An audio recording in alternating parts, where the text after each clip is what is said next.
Hello and welcome to On the Soul's Terms podcast. I'm your host, Chris Skidmore. Today I have the great honor of being in a conversation with Micheal Meade. Micheal was a guest on the podcast 2 years ago when we were moving through the signs of the zodiac. This year he's here to help elucidate the deeper themes of the 11th house, the house of collective consciousness, the good daimon, the house of hopes and dreams of teams, groups, and the polis, the society in which we live. With the help of myth, images, stories, and even song, Micheal weaves a tapestry in this episode that is medicine for these times of great upheaval and unrest in the world at large. He gets us in touch with the inner outsider and with those imaginal cells that exist both within individuals and the collectives within which they operate alike. Cells that are able intrinsically to dream of a world not yet realized, cells that prevent us from falling into a sense of isolation and despair. I'm sure most of you who listen to On the Soul's Terms know who Micheal is, but if not, here is a brief bio of his work and world from his website, mosaicvoices.org. Micheal Meade is a renowned storyteller, author, and scholar of mythology, anthropology, and psychology. He combines hypnotic storytelling, street-savvy perceptiveness, and spellbinding interpretations of ancient myths with a deep knowledge of cross-cultural rituals. He has an unusual ability to distill and synthesize these disciplines, tapping into ancestral sources of wisdom and connecting them to the stories we are living today. He's the author of Awakening the Soul, The Genius Myth, Fate and Destiny, Why the World Doesn't End, and The Water of Life, and the creator of the Living Myth podcast. Micheal Meade is the founder of Mosaic Multicultural Foundation, a non-profit network of artists, activists, and community builders that encourages greater understanding between diverse peoples. And so I bring you my conversation with Micheal Meade.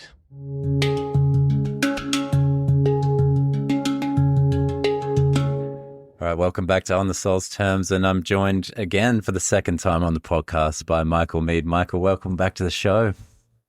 Great to be with you, Chris.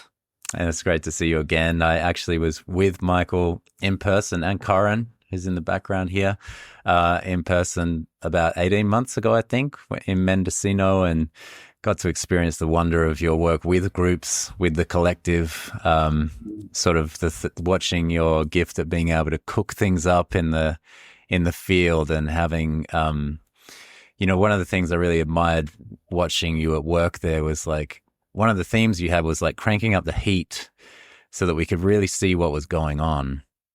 That's something I want to do with you today as well, because in our journey around the houses, we've entered the 11th house, or we're entering the 11th house, which is associated with Aquarius.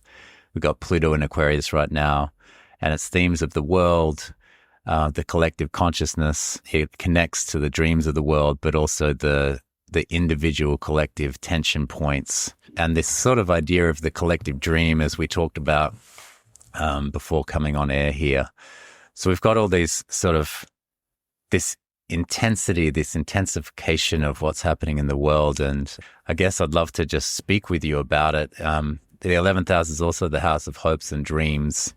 And I guess how to connect to that in a time when it feels, as we were talking about, like the dreams are unraveling, things are unraveling, things feel like they're falling apart. Yeah, that's our mutual fate because it's happening all over the world. And of course, one of the most unusual things that's going on is it's happening in nature at the same time as it's happening in culture. And so systems in nature are kind of unraveling while culture is crashing and institutions are failing, including big global institutionalized things like the international law and stuff like that is just fracturing right before people's eyes, and it's happening quickly. And so in a sense, you could say we're at the end of something. In terms of time, we're at the end of an era, the era of the ascendancy of the Western world, or whatever we want to call it. It's coming to a close. And then if you see that as a spiral, as it spirals down, it moves faster and faster, and that's what's happening now. You can't keep up with the rapidity of changes and all the stories of what's going on in the world, and it's really can be overwhelming to the individual psyche. And so people feel like not only are they out of control, but they don't count in any way. And if you're in the modern world, which has lost the sense of mythos and mythology, um, people can now consider themselves nothing but an accidental speck in a random world. I mean, people actually have that idea of themselves. Um, and some people even say that nature's finished with the species of humans, Mm, which is an impossible idea because humans are actually links in the chain of being. mm. And if you take the link out, you lose the whole thing. So that's not the right way to think. But that's people that have lost the dream, that have lost the mythos, and have lost the connection between the individual soul, let's say, and the 11th house, I guess, or the collective. And and it gets really important because we can't change the collective by making agreements. The changes in the collective develop because of the awakening of individual souls to a greater sense of meaning and truth and purpose. That's what changes the collective. So if people don't have mythology or astrology or some meaningful level of psychology, this whole thing can be flat out overwhelming and radically dismissive of the individual soul. Yeah, it's almost like when you haven't slept for a long time, your dreams will start hallucinating themselves into reality, right? Yeah. It's that feeling of the dream, the archetypes are becoming stereotypes and becoming literalized and sort of tearing each other apart like they do in myths, or like Yeah, they do in that's our right. dreams. Yeah, yeah. But because we haven't Yeah. slept for so long since maybe the Industrial Revolution, and we brought in caffeine, and we've been just like go go go go go. Yeah. No, that's great. There's a Native American myth where the original people, when they're first created by the deities called the one who made the earth. So it's not male or female. It's Yeah, it's it's the one. just the one who made the earth, Yeah. who then makes human beings and puts them on the earth. And then the first thing that happens is they don't like it. They start complaining. The beginning of human complaining, which of course has never ended since, and they're complaining out loud, saying, "We don't like it here." And since the one who made the earth is still nearby, that deity speaks to them and say, "If you don't like it there, move, go where you want." And that's the beginning of humans wandering in the world. Uh, Um, and looking for a place to settle. And then this first group of people, our ancestors, finally finds a place where they feel settled and they start to have big dreams. That's how they describe finding home, wow. that they have big dreams. And then, so that's then begins the rest of the story. But anyway, that's what it made me think of. The myths of the people that haven't can't settle, They that we can't now have settle. we have become like the first people. We can't settle because everything's so disrupted. There's so many refugees. There's so many, threats to individual groups of people and so on and so forth, that Hmm. we are like the first people, ill at ease, looking Yeah. for home, trying to find a way to have big dreams again. Yeah, it kind of reminds me of the Asclepian tradition of like going into the incubation and the dream chamber and going down into that dreaming. And I Yeah. feel us stuck on stuck unable to kind of really rest, you know. Well, certainly a lot of the Western world Mm, has an aversion to going down. right. Because and part of the restlessness was based on the idea that everything has to keep getting bigger and better, which is the dark side of the Enlightenment in a sense, and so that's not working anymore. Like a lot of modern people think people. I used to hear people always saying that they were on the front edge of evolution. Yeah. And people thought evolution was the only thing, but there's devolution also. It happens in nature. Systems devolve.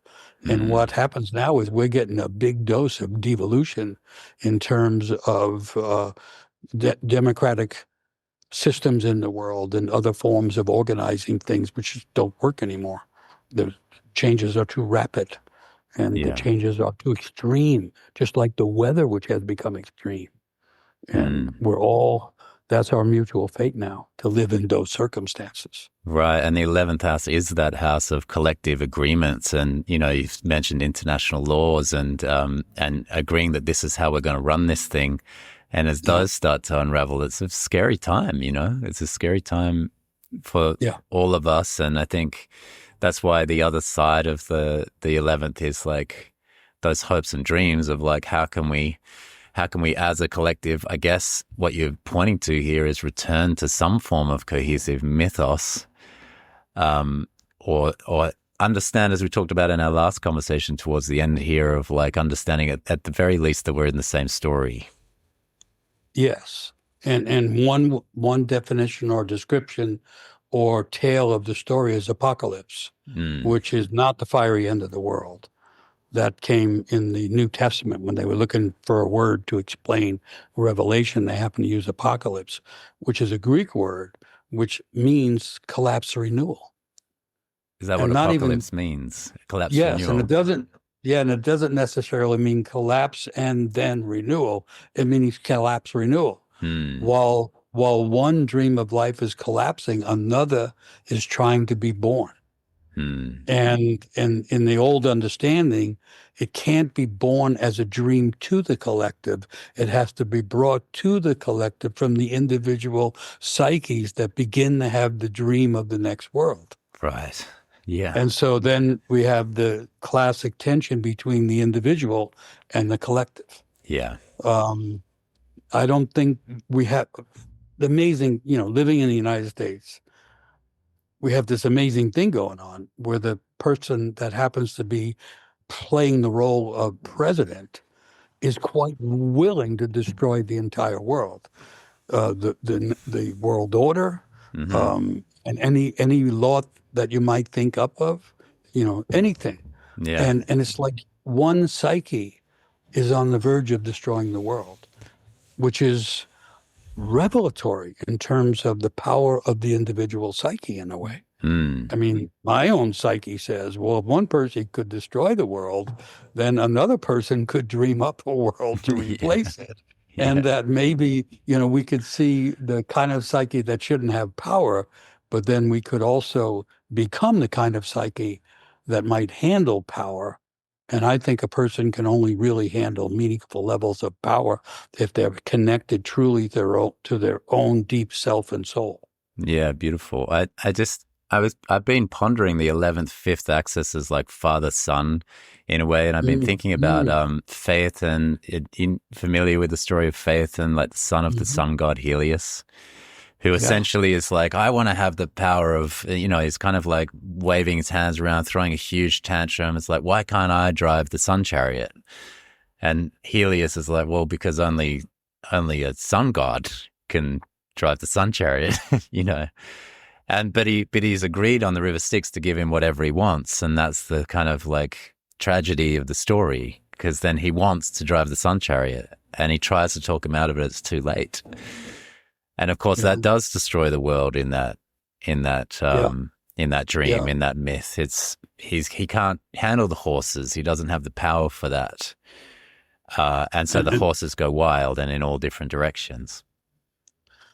And so in terms of modern contemporary politics, the rise of autocrats and dictators are those who have such a small sense of self that they have to overcompensate by pretending to be the one who's going to ride the sun chariot. And then when they get the power, all they can do is destroy things and limit freedoms and so on, because they actually are that phaeton that has the exaggerated sense of self and the lack of connection to a more meaningful self. And so that's being acted out throughout the world right now. Yeah. And something of that 11th house is we have to, I've talked about this in a different podcast, but we have to sort of betray the family in the sense that we can't just be giving, if we have that kind of power, we have to acknowledge that like it may not be right to give that power to my friends or my family or just this guy because I like him or that kind of thing. We have to put our personal preferences aside, which is the tension of like becoming the elder or adult who has the ability to lead in that bigger sense, right? Well, and I would also see that as an inner alignment.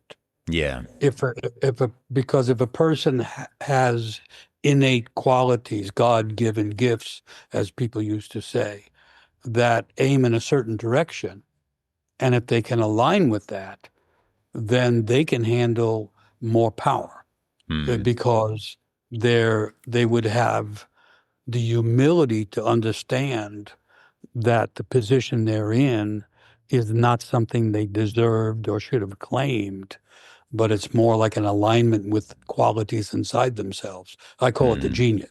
And so in a way, you want people in charge who are aligned with the deep sense of self. Yeah. Which is not what we're getting. We're getting people who can buy their way into power or cheat their way into power, and it's bound to go wildly wrong. Yeah. And because maybe of the astrological alignments, it can now go radically wrong on a global scale. I am every day astounded that someone with such a weak psychological construction as Donald Trump can affect the entire world.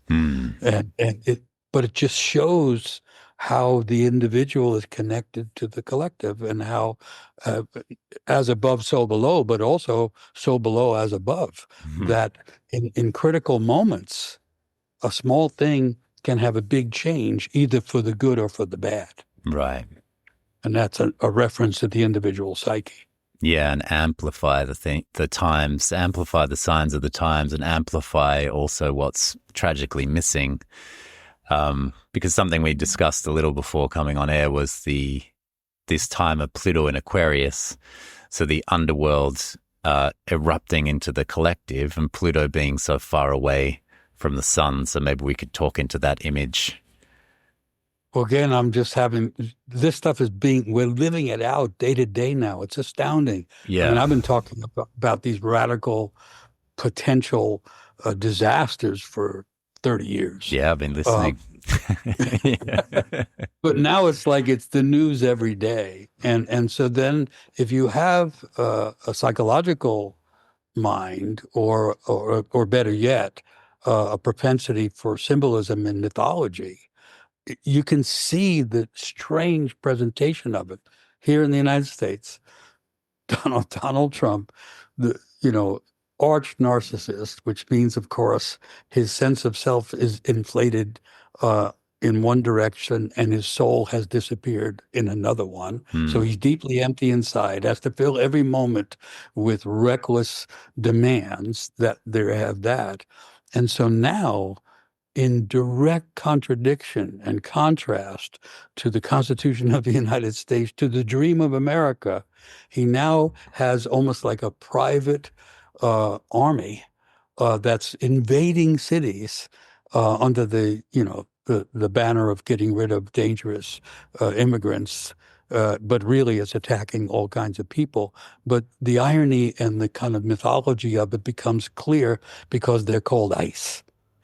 It's the ice force. And so you think of Robert Frost's great poem that the world could end in fire, but ice would also be nice if you wanted to end the world. But also in a lot of myths and fairy tales, you have the realms of hell.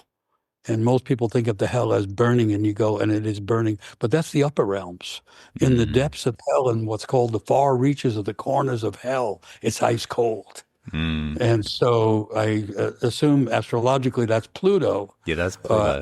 Yeah. Sending not just heated language and heated emotions, but cold hatred into the collective experience. Because as the dream of the world or the construction of an era, as it collapses, there's a return of the repressed. Huge emotions, and it's like those old maps where they had these big beasts coming up out of the water. It was like a representation of the unconscious. And when everything outside falls apart, you can have this eruption of raw energies and huge emotions going through individual people and flooding into the world. And I think the United States might be on the front edge of this wave. of great distortion and return of the repressed. Yeah. Um, and it's terrifying and it's very upsetting. But it's more upsetting if people don't have ideas to hold on to and images to hold on to. And that's why I talk about apocalypse as collapse and renewal. That this is, if you go back to ancient India, and where in many of the myths it's Vishnu who dreams up the world, and every time he exhales, he's laying on the ocean of infinity dreaming, and as he exhales, he exhales a world into existence. But when he inhales, he drains all that energy back, and the world disappears back into Vishnu, who's dreaming, and then the next dream pushes the world back out. And so the idea is, and then they say it takes this many yugas and kalpas and Right. so many years. Skip the math. Yeah. It's the image that matters. Yeah, and it's so tempting even to put it into chronological time there with like, oh, that's this. But instead, it's if we go with mythological time, or as you talk about kairos, it's the moment that is emerging. And this is very 11th, 12th, where 12th is the collective dream, the collective unconscious, where all the archetypes are and all the deep dreaming is. And that movement, actually, as the sun goes up, it goes through the 12th house, then into the 11th, right? So from 6 till 8 a.m., it's like the sun is coming up and we're going through the 12th, and then it enters the 11th from there. So actually, even each day is a microcosm of it, where your dreaming feeds into like the waking, feeds into the day you're going to have, you know, or the day that is kind of occurring. And then it all comes back down again, and then it dreams itself back up again. And that's why I like astrology is like when we move away from also what's happened to astrology in a lot of different ways it's become more rational. Like the Hellenistic period fed into a lot more sort of technique, and technique being the heart of it. And me and a lot of other astrologers around are trying to sort of also bring the dreaming back here, because it is like a system that links back to the Western world, to the West, and to our dreaming. And sort of if we can work with the symbols of the sky, like you just said, ice and Pluto. Pluto is an ice planet, the furthest away from the sun, the furthest away from consciousness, that thaws out every now and again in its cycle and then freezes again. You know, like these images that are very much in the dream are in our solar system. They're in our cosmos. And now they're in daily life. And they're in our daily life, These frozen things that would be repressed don't go there. Now comes back. Yeah. Because the institutions are hollowed out. To me, it's like Vishnu is draining the energy from the world. We're in the end of an era. Yeah. And therefore we have lots of apocalyptic type dreams of the end. But if we're going to have really apocalyptic dreams, then we dream of the beginning also.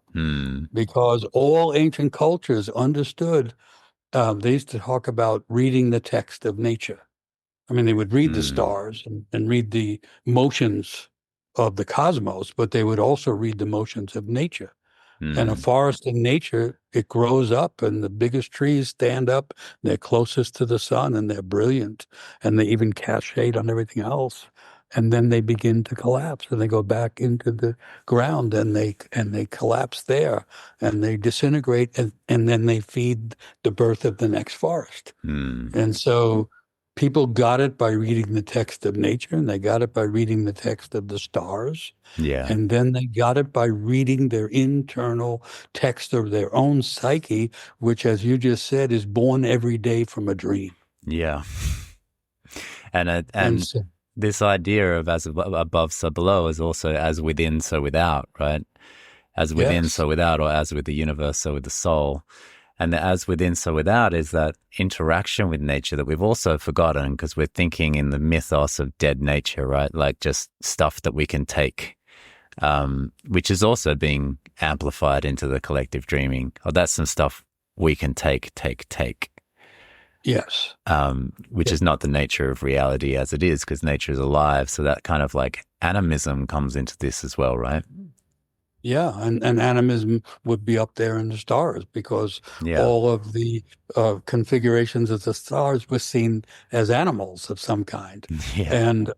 and so because people saw it all as interconnected, because they were seeing with the eyes of the soul more than they were interpreting through the rules of reason, Yeah. and And and that's what people have the word zodiac is, the circle of animals. The Zoe um, is the circle of animals, or Zoe could also be the life force. So the circle of life force moving around and trying not to get stuck somewhere and calcified ultimately, well, which and can it also but happen. it, yeah, Zoe's another Greek word Yeah. for the pulsing thread of constantly changing life. It cannot get stuck Right. because it's in constant change.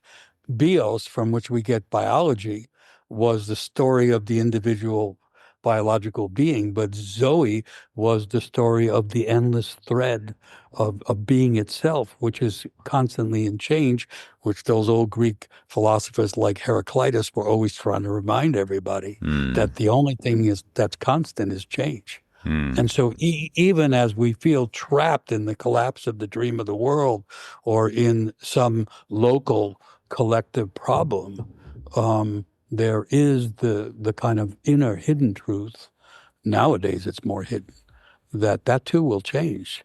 And it's mm, not to deny it, it's also to understand how fluid the psyche is, how fluid the world is, which includes nature. And I know people, we've damaged nature by the excesses of human acting out, but nature is connected to the pulse of the cosmos, mm, and it's all connected to the capacity to repeatedly transform.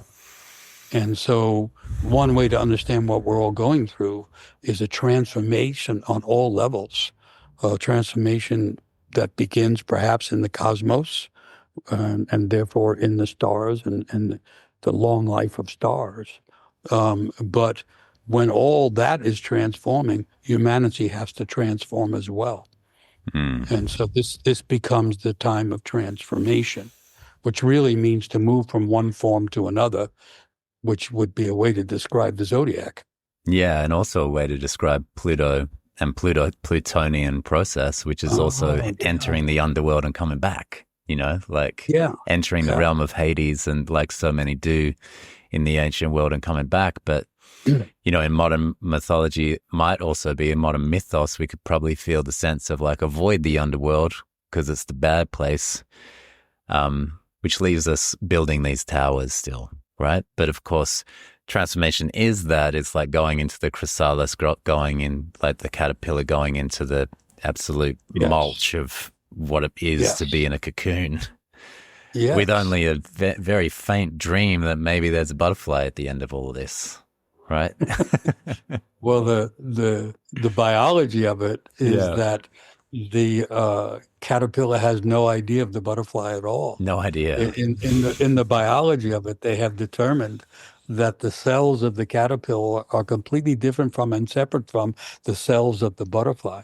Wow. And inside that cocoon, before the caterpillar can melt into primal ooze, there's a battle between the cells of the caterpillar and the cells of the butterfly.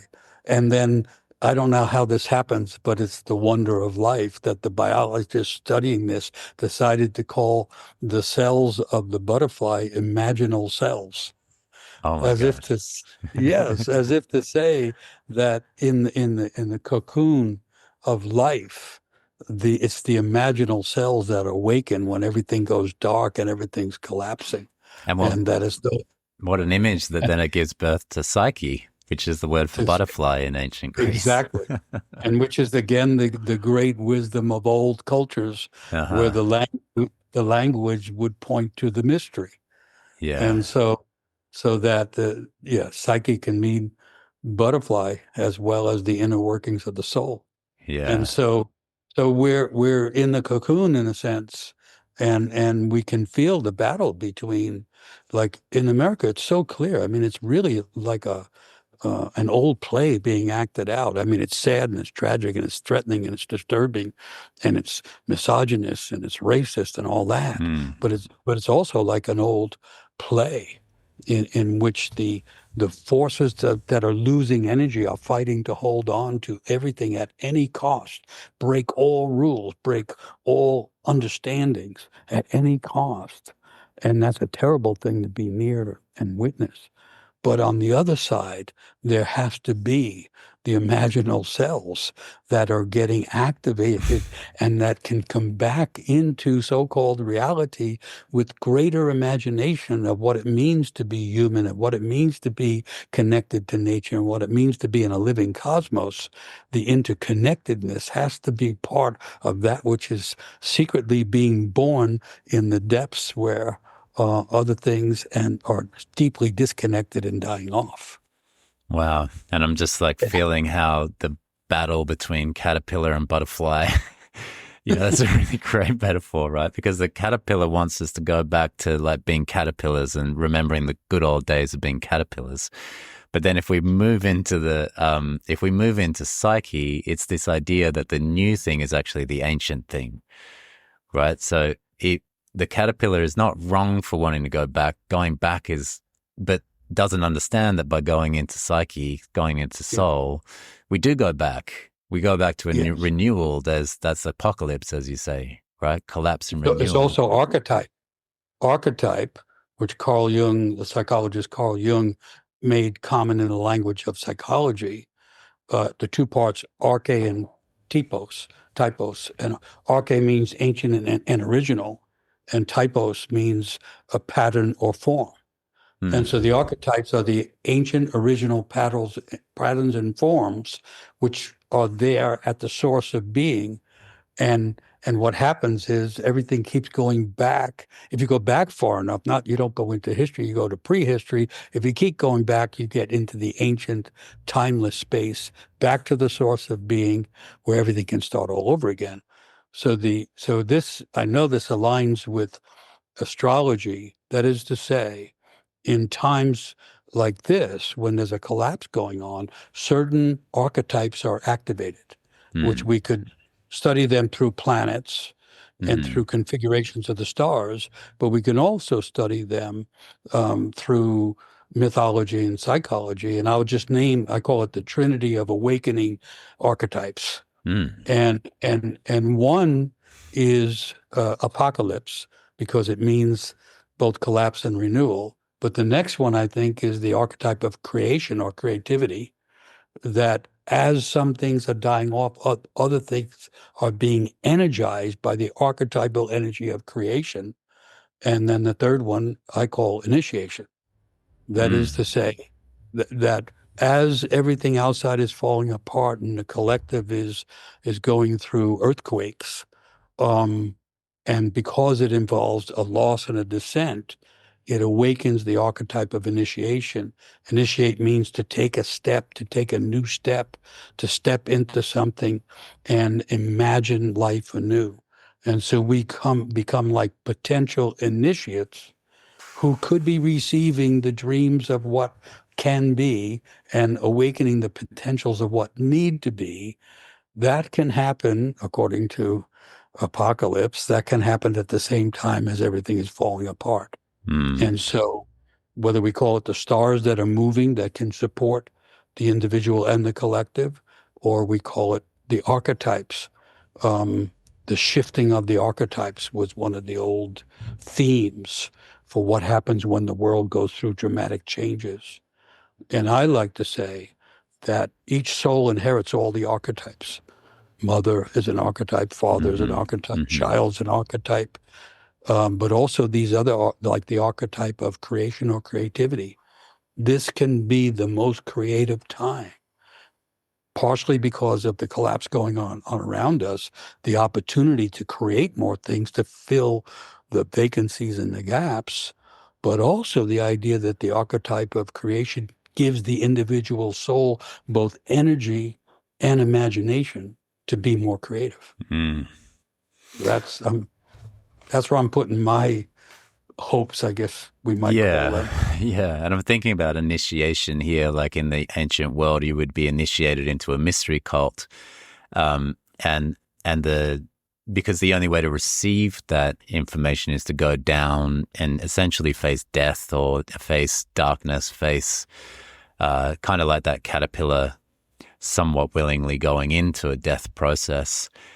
And the information inside of that initiatory experience initiates, as you're saying, steps into then when you come back into the world, enough individuals going through that can then step in with a new vision, ultimately, with a new imagining of what the world can be.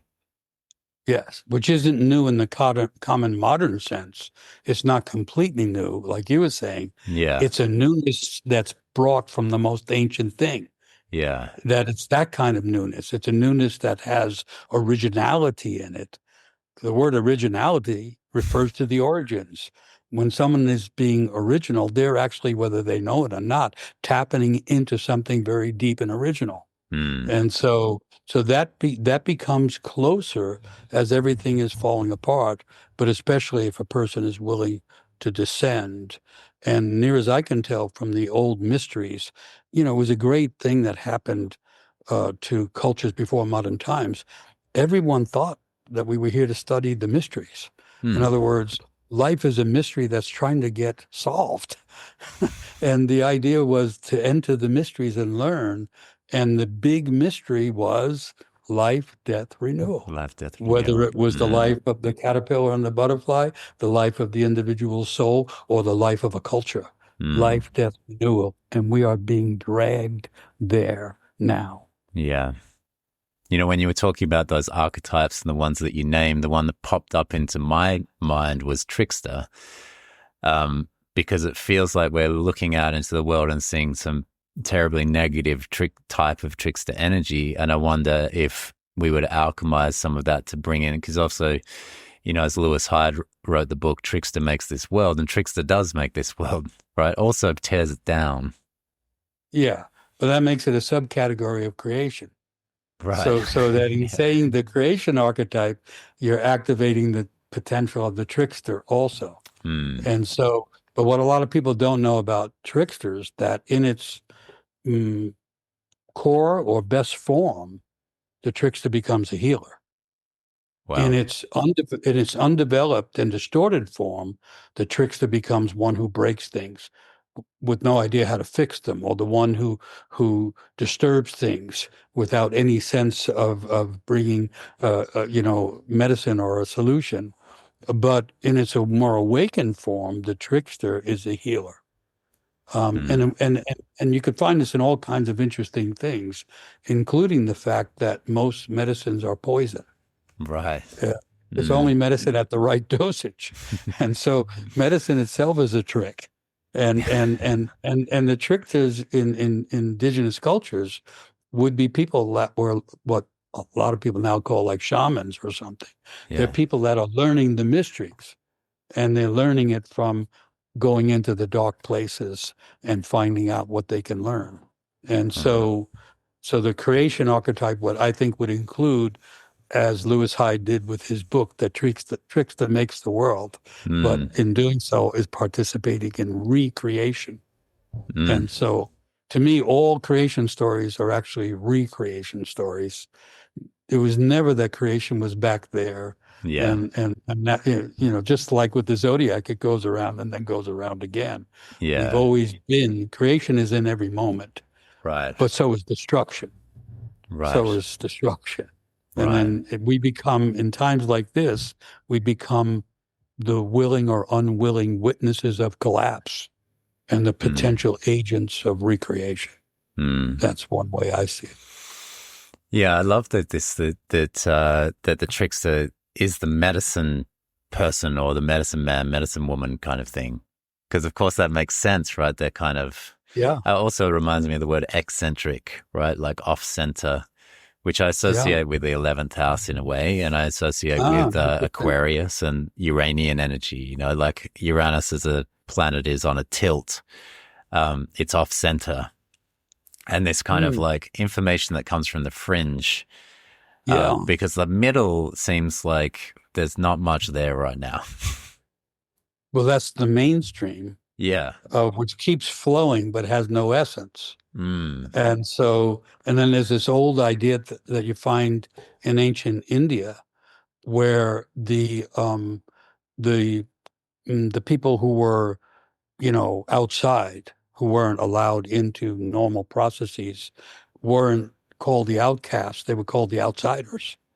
Mm. And and the outsiders are the tricksters and the shamans and the healers and the dreamers and the artists and everyone who doesn't fit into the mainstream. But the new ideas and the new imagination cannot come through the mainstream.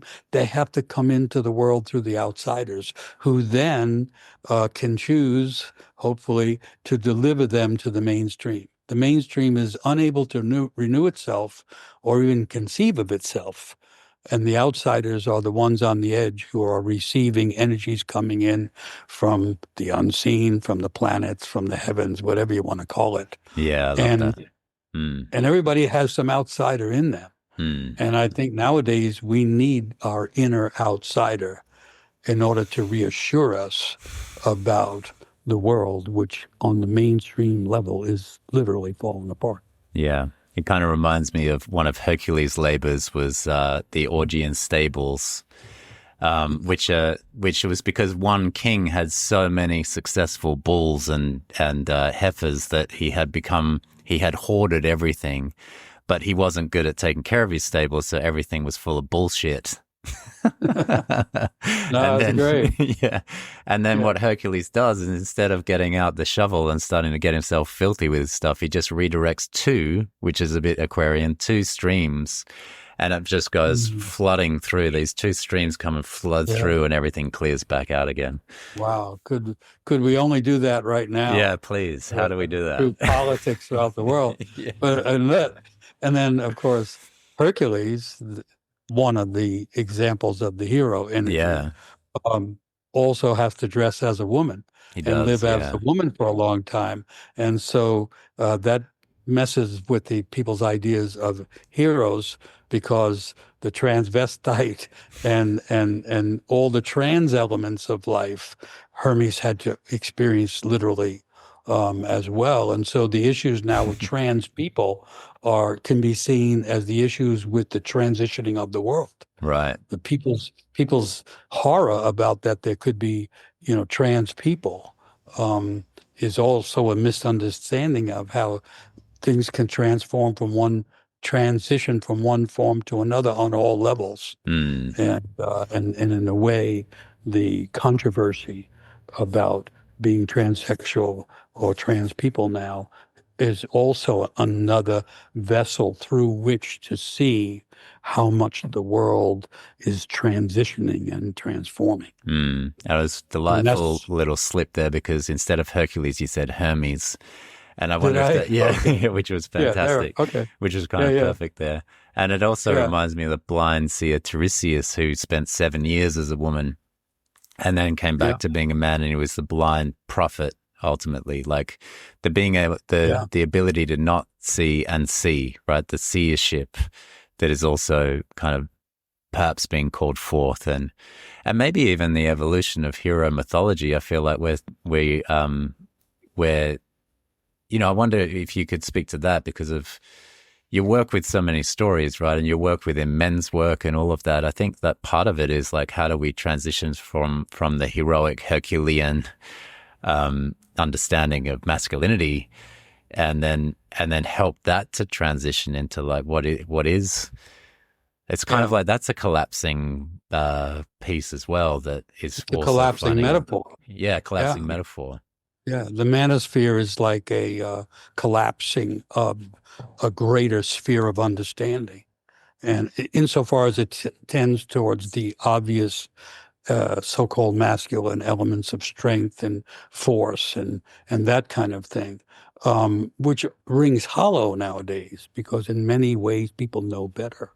And that is not a proper definition or description of the masculine, but it's another collapsing form. And so I like the idea not of a hero's myth, but a genius myth. And I've taken the old idea of genius, which is a Latin word. There's a Greek word that's similar called a daimon, And it means the spirit that enters a world with a person. Genius doesn't mean high IQ or definitive talent.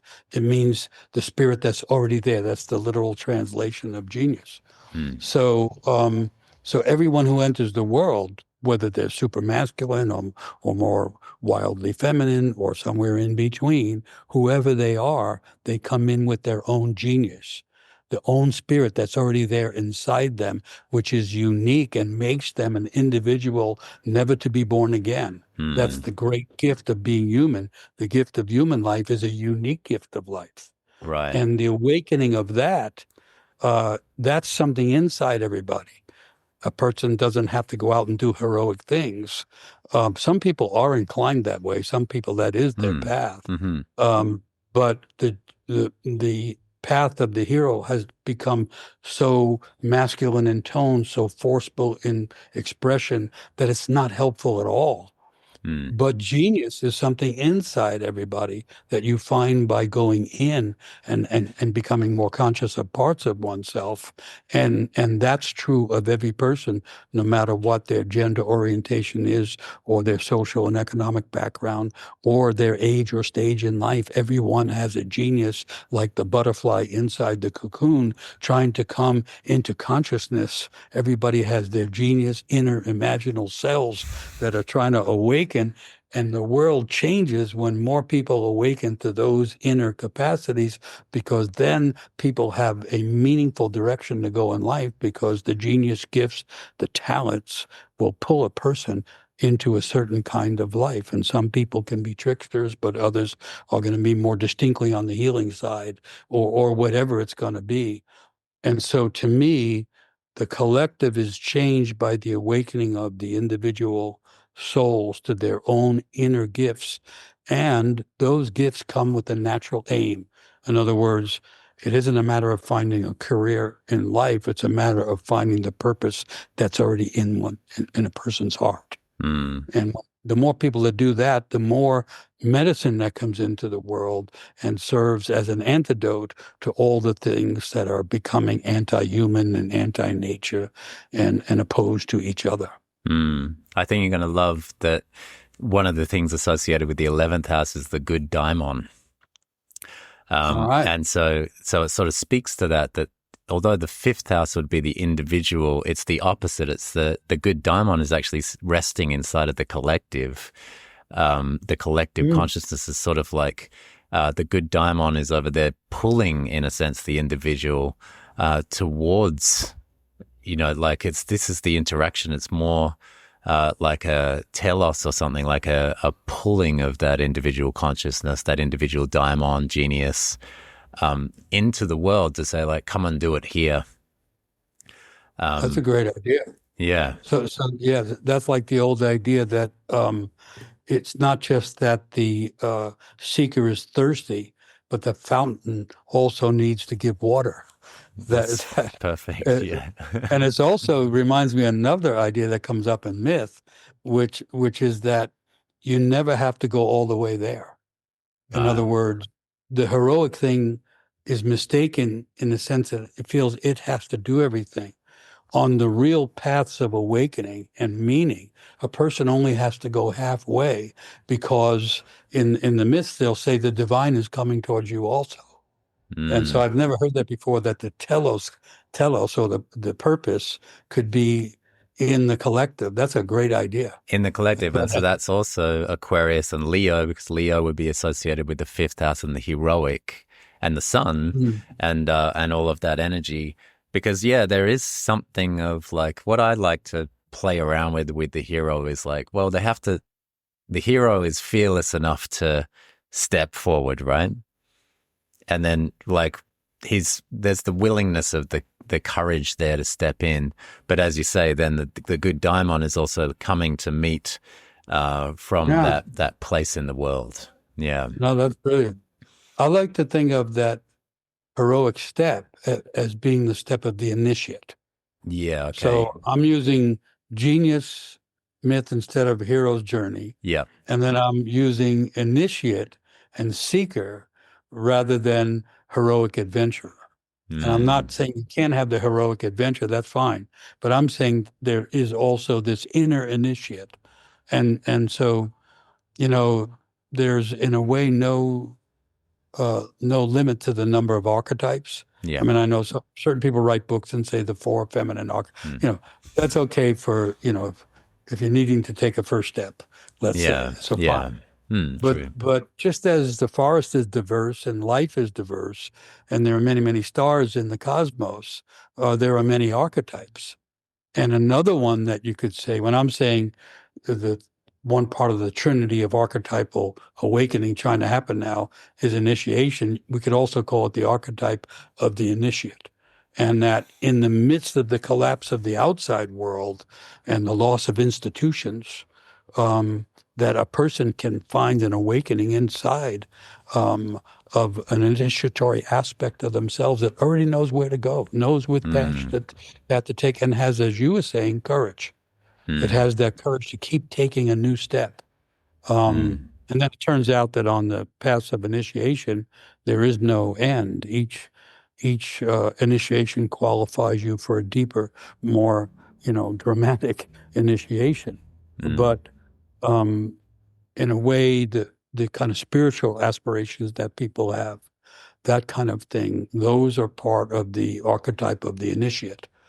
And I think like the butterfly trying to come into the being in the midst of the collapse of the caterpillar and the darkness of the cocoon, this archetype of the initiate is trying to awaken in people so that we can initiate the process of the renewal of the world in a creative way.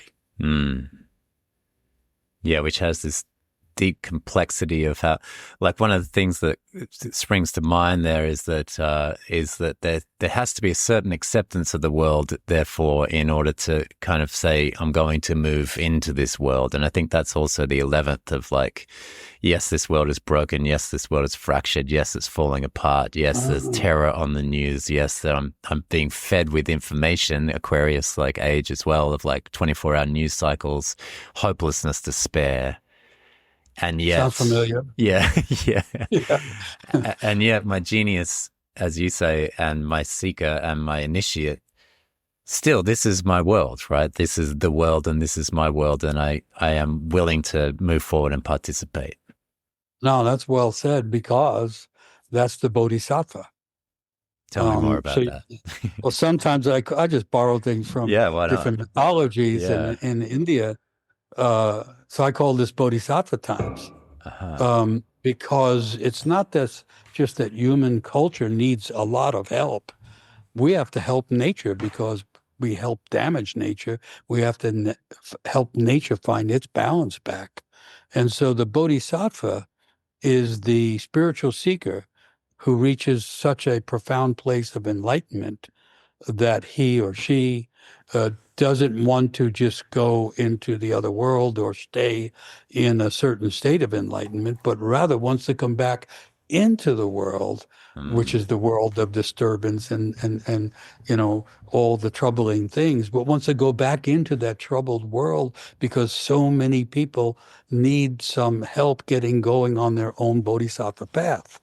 And so these are the bodhisattva times, because a lot of spiritual traditions, let's say Christianity, for instance, Mm-hmm. thinks of the world as a fallen place. And you only get to the heavenly world when this one is gone. Mm. That's the misunderstanding of apocalypse. And so the bodhisattva recommits, despite and because of being enlightened, to being in this falling down, disturbing, shadow-bitten world.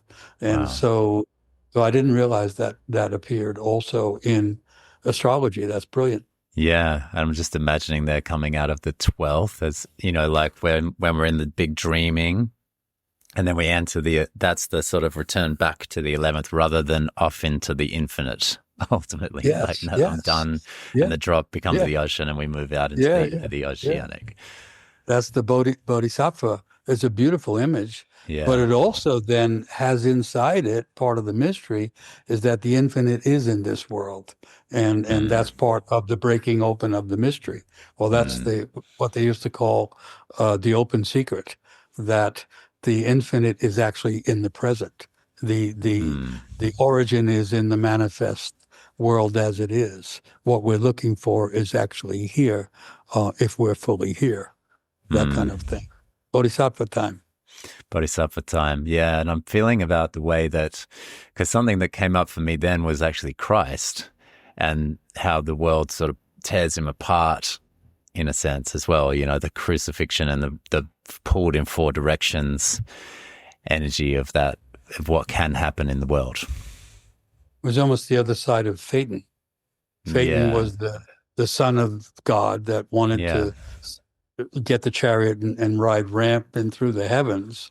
And then Christ gets nailed on the cross of they call it the four directions, or the four, the four ways that you could go. He gets nailed right to the crossroads. The cross originally was down on the ground, the place where all roads came together, and then it gets lifted up and he gets nailed on it. And where he laments as the son being abandoned by the divine Father. And so, there's a lot of beauty in the Christian story, or the story of Christ.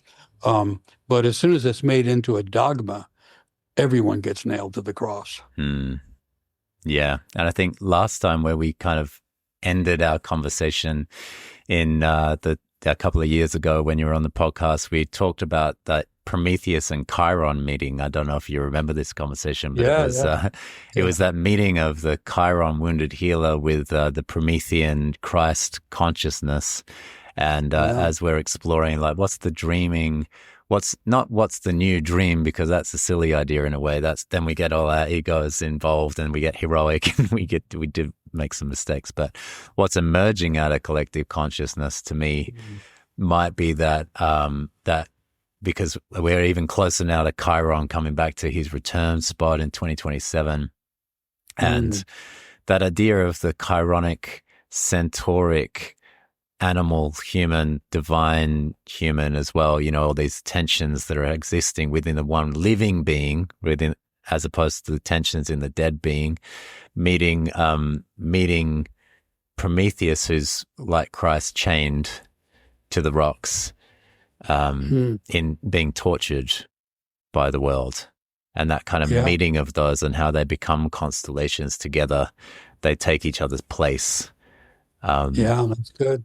And how Chiron may be I feel like Chiron, since he was discovered in our cosmos in 1977, has sort of like made his way subtly and behind the scenes into living mythology.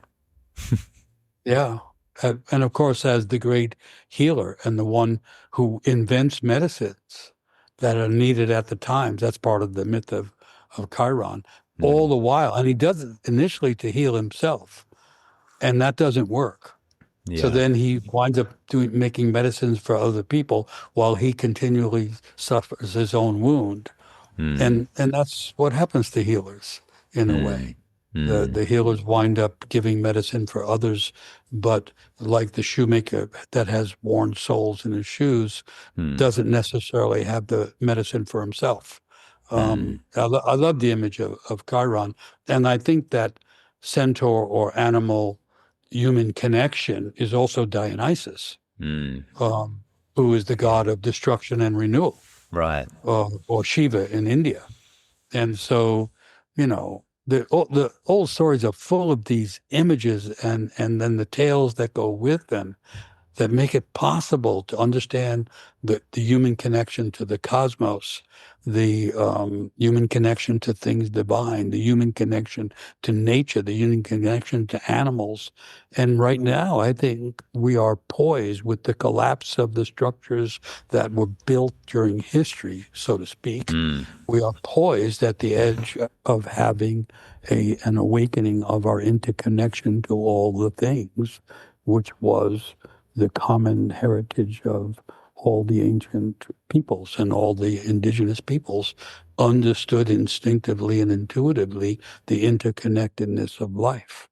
And when everything breaks down and the structures don't work and the institutions don't function and the people can't make agreements and all that, what's waiting to be found is the underlying interconnection that makes life possible, makes life meaningful, makes life beautiful, and makes it a creative enterprise. Mm-hmm. And so good that you bring up Dionysus there, because he's a figure of having a second birth, which is also that, because he's put into Zeus's thigh, isn't he? When his mother Semele is it's basically disintegrated, which can be another thing that happens in the 11th. Or that kind of like, because she's bears witness to Zeus, or bears witness therefore to God consciousness, and it disintegrates her. Yeah. But inside of her womb is already the baby Dionysus, and so he's then sewn into the thigh, which is also where Chiron gets wounded by Hercules' arrow. So lots of images there, but sewn into the thigh, and then is born again out of the thigh, out of something more erotic, something more full of life, something more full of life force, that wants to be brought back into the world. And so you could extract from that his mother Semele is like a person with not enough connection or ego structure or something, who gets close to the divine and becomes disintegrated because there was no psychological or no inner capacity to handle the devastation or the brilliance, the combined brilliance, devastation of the divine. And so, but inside her, there was this kind of butterfly character that's still going to try and come out of the cocoon of all that darkness. But it becomes pertinent because Dionysus is the outsider. He comes from outside. He doesn't belong any place. And he always comes from the outside. And he brings dance and eros, the kind of drive of interconnection on the erotic level, we call it, but also on all levels of interconnection. And he's attacked by those who are holding on to the order of things, or nowadays they would be holding on to the collapsing order of things. And so he comes as the new eros, the new erotic energy of life, and he brings the dance and ecstasy and all that stuff back. And yes, it has its own danger, but it's a much greater danger when that's absent. And so it's another hint at what might come from reimagining the world, which is more eros, more, people call it love, but at its essence, it's more connection and more interconnection. And one way to characterize the world at this time is a dramatic, tragic loss of soul. And soul is the connective, erotic force of life. And there has to be a radical loss of soul for people want to just attack other people and blame them for everything and call them evil without knowing them. That's a radical loss of soul. And it makes me think of Semele being the mother as well, and being the feminine that gets disintegrated is another way to see that. And then when Dionysus is born, it's the feminine that follows him, right? He's essentially a feminine god. Well, he's a combination of the feminine and the masculine. Yeah. That's the usual depiction. He's often depicted as old and young also. So he's this complexity of things. But yeah, a big inclusion of the feminine, and the women representing the feminine follow him, or you could say they follow him first. They recognize that divinity first.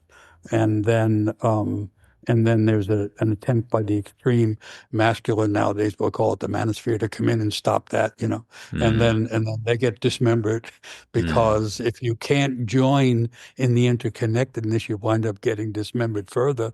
And but then eventually, then he has standing, so to speak, with both the masculine and the feminine. So it's another thing that's trying to happen, I think, is the more Dionysian energy and less Apollonic, because he was always contrasted with Apollo, who is a sun god, but also the god of order and rules and protocols. And Dionysus comes from the outside and just says, that's not what we need. We need rhythm and dance. We need beauty and ecstasy, which you could say, if we're not getting enough of the touch of the ecstatic, or the blessing of wonder and awe, we will not be able to stand in this world that's so full of disturbance, imbalance, change, and threat. Mm. That we don't just need peace in the sense of remote quietness. We also need some touch of the ecstatic that reminds us that the world, despite all of that, is still a place of erotic intensity and a place of wonder. And awe was one of the great old words for it, that it's still a place of awe, even though it's a place of increasing terror. Yeah, and I'm thinking about the way that Dionysus would be in the middle of all of the ecstasy. You know, he found he was all around him, things would grow, and like when he's stepping on the earth, all flowers are coming up behind him and things, and Yeah. you know, there's figures like the King Pentheus who's saying, we got to stop this guy, right? And he's like, you can't stop me. But then as it's coming up, he's also managing, like, kind of as a juxtaposition, as you said, with Semele didn't have the structure to be around ecstasy. She got disintegrated by it. Dionysus himself as a god was able to be centered inside of the enormous chaos, which I think is, again, another image that brings us to fifth and 11th of like having enough identity and ego structure, as you say, because ego is also a word that gets kind of misunderstood within this. One would want to have a solid and a solid enough ego so that it can go through, like the caterpillar's really established caterpillarness. You know? Yeah. It's interesting because you talk about it that way for a moment. I got the image of the 60s where the hippies were really the rebirth of Dionysus. And the 60s is the last time, I mean, I'm old enough to have gone through the 60s and been part of protesting and trying to bring another world into existence, which to some degree happened. I mean, it didn't have much stability and it didn't last very long. But now we're in the similar time as the 60s. We're in the time of radical change. I mean, it's more serious and it's more all-encompassing because it's nature and culture in transition and in collapse at the same time. But this idea of the outsider, whether it's the initiate as outsider or the Dionysian celebrant as outsider, we need that, I think, to be able to have the energy to sustain the sense of being meaningful alive, but also in order to be vehicles so that new ideas and new imaginations of the world can become conscious and be delivered from the individual dreaming psyche to the now, as I understand it from what you said, the very much waiting and helping magnetically to pull it out collective. Yeah, exactly. Which is kind of how I experienced, you know, in Mendocino. It felt like you were working within the field like that, you know, having now kind of witnessed how you work within the field. You know, for the audience, Micheal would tell a little bit of a story and then that would be enough. You know, sometimes a fraction of a story would last for 2 days. And we're still working on like the golden feather or something, you know, the flaming feather. So what have we picked up? And then we're still there and you're still just hanging on that very little amount of information, that feeling the Dionysian psyche explosively opening up off of one small image. And it was fascinating to see that. And then that being called in to a group of 100 men in this sense, in this case, but whatever the collective is, in order to, you know, create enough heat and tension to get things moving in a way. This is how I experienced being in the field, which was amazing to, you know, be there with you. Yeah. We call it sudden community. Yeah. And so roughly 100 people come together, mostly not knowing each other. Yeah. And what we actually use to bring ourselves together and be more present in a room together is stories, but also poetry and songs. And so, and then in the midst of that, we tried to take the symbols like the burning feather, which is like the flame at the center of each person's heart. and we try to then use that to build a language, a shared language of metaphor in the moment, and then invite everything but physical violence to come out. Yeah. Because you have to heat up the alchemical vessel. And we, in a sense, we treat the room as an alchemical vessel, but not that we heat it up with an external force or a manipulative energy. We let the heat that's already burning inside everyone to come out. And since it's usually diverse people, there's all kinds of stuff that has to be said in the room for people to be present. And then if there's no violence or no rejection and people don't leave, what happens is you get an intensely hot vessel, which then it's like a collective sweat lodge without the fire in the middle, because the fire is in everybody. And then that creates the capacity to really change, to transform in a short period of time by being in a mutual alchemical fire together. That's what that experiment has been for I don't know how many years. And then people come along with the modern language and say, can't you kind of replicate and scale that so that it can, and then no, you can't. No. I mean, 100 is a lot to work with actually to begin with, but you cannot take that out. The so-called men's movement, which I always argued was not a movement, it was soul work.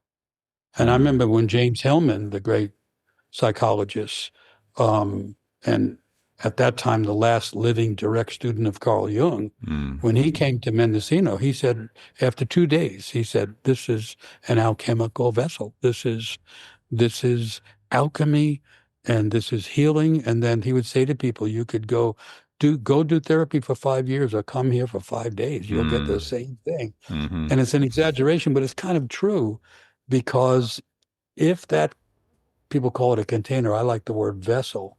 If that vessel is strong enough, and if people release themselves into the collective of that kind, well-intentioned, healing type collective, dramatic changes can occur in a matter of days. And not only that, you leave with the sense of we really are interconnected. You're with 99 other psyches coming from all different parts of the earth and all different levels of society and all different ethnic or originations. And yet we can all be together if we have shared symbols, a good reason to trust each other. And if we're willing to be like initiates taking that step, not knowing what's going to happen. The problem with working that way, there's no real plan. Yeah. and you really, I call it trusting that soul will show up, which I think is an issue now, you could say in general. If we're going to survive what everyone is going through in terms of nature and culture, we have to trust that soul will show up, that a greater sense of soul, which would be the thing that unites everybody, that it will show up. And that, and not because we're just hopeful or wishful, but because all the old stories said each individual soul is connected to the soul of the world. Yeah. And so we're trying to be enough of a soulful person that we're helping the soul of the world to manifest more fully. And when that happens, you feel so alive and you realize humanity is properly diverse and properly mysterious, and yet you can feel the pulse of it. Yeah. But something that you're bringing up there is really important to me for the 11th house of like the containment of that vessel. And the world as we know it isn't a contained vessel. So how do we do alchemical work not in an uncontained space, you know? Yeah, well, we have the wrong vision of the world. Right. We've been given a collapsed vision, right? Because the world is this intricately mysterious vessel of being. And you know, I say we, I'm thinking Western world. Yeah. I was being interviewed somewhere and someone was really pressing me. Well, when did this happen? You know, because people think in historical terms.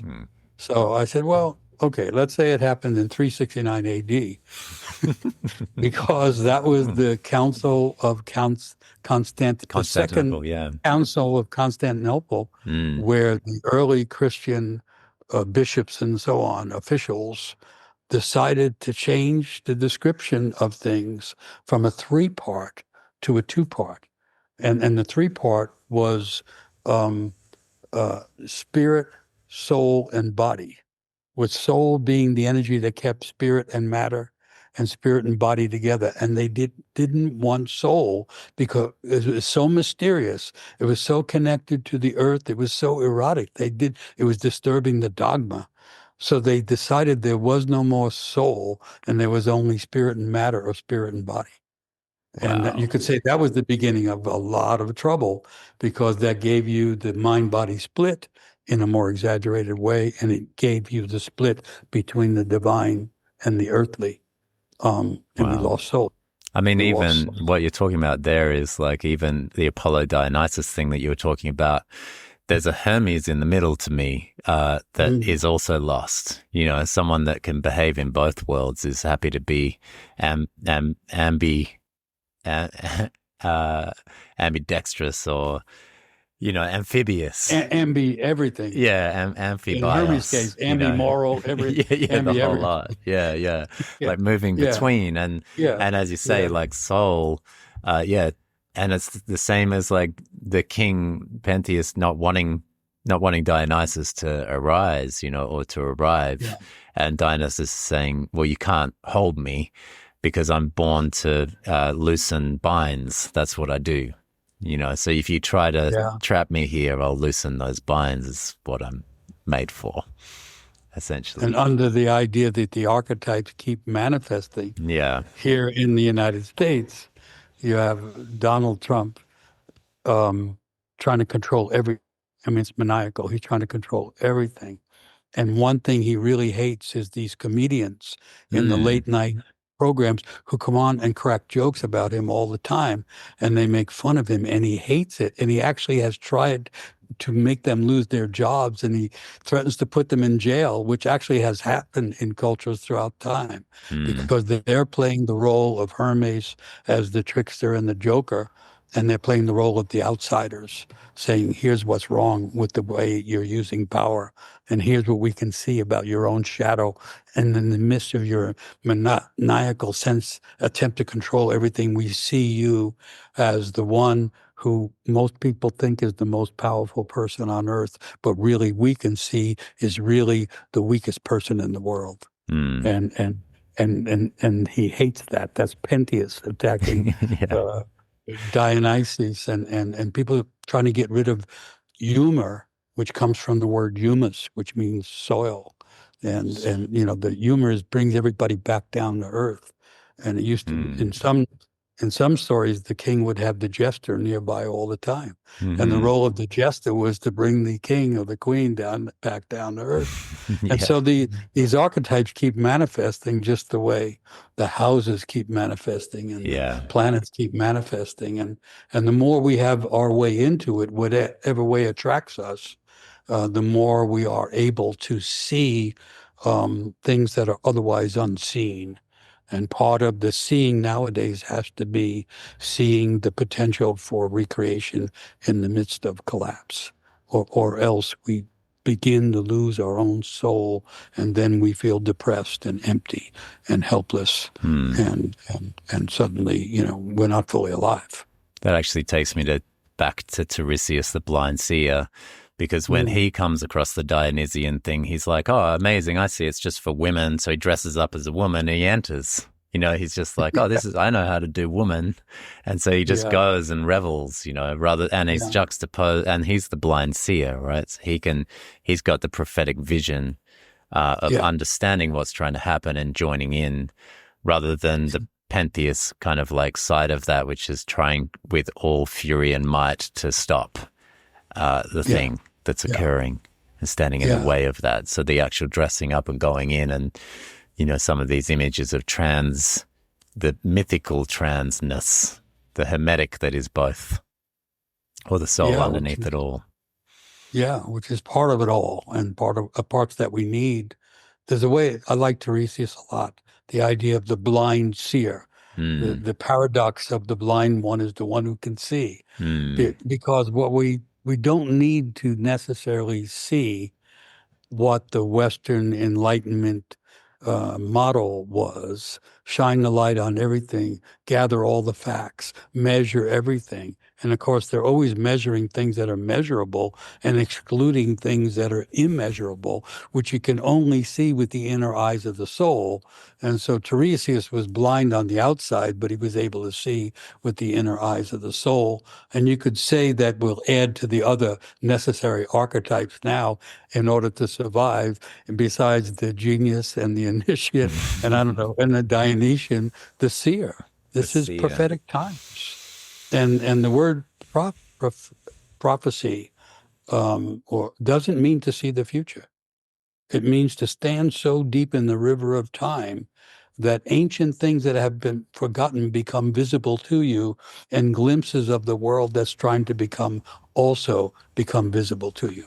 Prophecy is about connecting the ancient with the future through an awakening in the present. And the prophet is not just seeing the future, but is receiving deliveries of ancient knowledge that has been forgotten. So Wow. we need to be seers whenever possible. Wow. It just feels like that's a beautiful image that we can start to wind down out of that conversation with, because I also see that as the two streams of Aquarius, our time of Pluto and Aquarius, like there's two streams in two directions, right? And the intensity of how you envision that for us just then, of what it's like to be in the middle of what it's like to be prophetic. Semele gets disintegrated by it, right? Pentheus tries to stop all of that shit from happening and hold on and for dear life.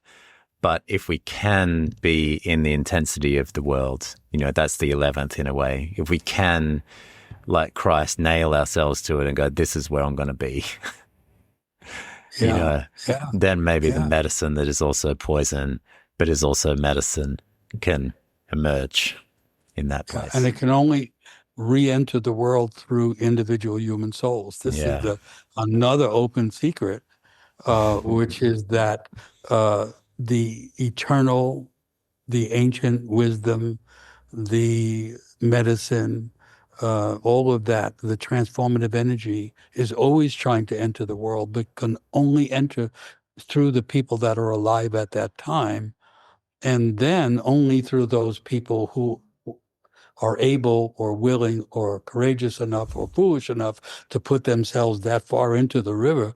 It can only enter into those of us that act like that. But then the good news is that the collective doesn't change because everyone agrees, but because enough people are standing in those deep places that the collective is affected by the awakening of those souls. That's the old theory, and I'm holding on to that because it doesn't mean everybody has to agree. It means some people just have to find those deeper connections, and then it starts to occur to everybody. Oh, wait, that's not a bad idea. Oh, but it doesn't mean everybody has to awaken, and it doesn't mean everyone has to agree. We just have enough Tiresias people who are seeing with the eyes of the soul and able to tolerate the tension of the opposites. And according to the old stories, that's enough to change the theory of life and the collective way of doing things. Yeah. We don't have to all agree. We don't have to all get along. That's not the point here, right? Yeah. But to put enough heat in the vessel so that it might, that the imaginal cells might be activated to move us towards that psyche. Yeah, right. Beautiful. And we just have to be part of those cells. We don't have to be in charge of everything or exactly. With them. Cool. Well, Michael, something that I just am feeling into, like how wonderfully intense and vibrant this conversation has been. And I wonder, it's just occurring to me now to invite you into song, if it's possible, to close us out. Okay. Just because I feel like it might be a nice way to bring us home. What do you think? No, thank you. That's a very nice idea. Yeah, because song is part of all of this other imagination of the erotic and of the creative and the vehicle of harmony. which is sometimes the only way people can harmonize is in a song. And so then all ancient cultures had songs that could be used that way. And so I tend to use not English because English is a more modern language. And a lot of the older languages have vowel arrangements that now they can study them and it changes the brain. And so I go to these old languages usually. And so then the question is always what song? Yeah. So this is the first one that came through my mind. Perfect. And part of me, the Pentheus part of me goes, oh no, it's kind of big and strange. And then, but the Dionysian part of me says, do it, dude. Okay.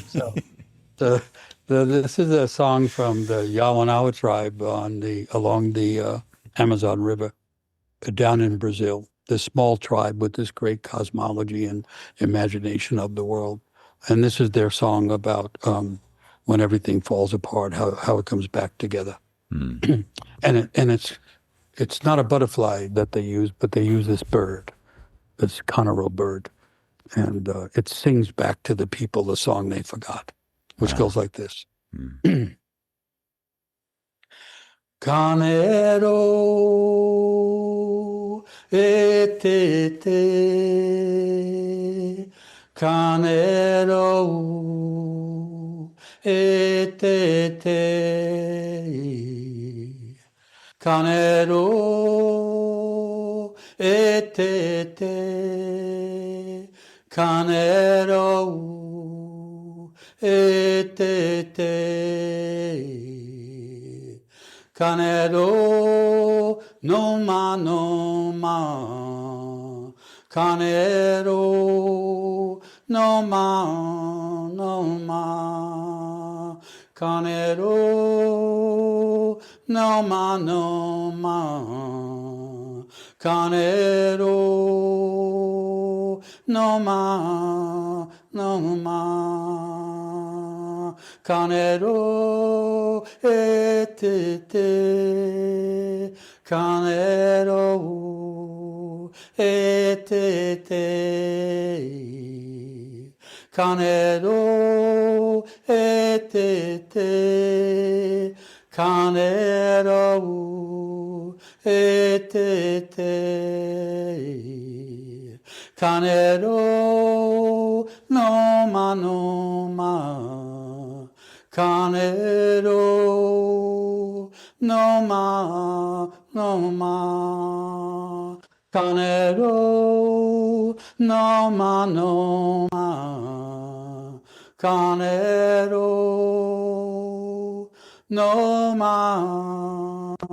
no ma.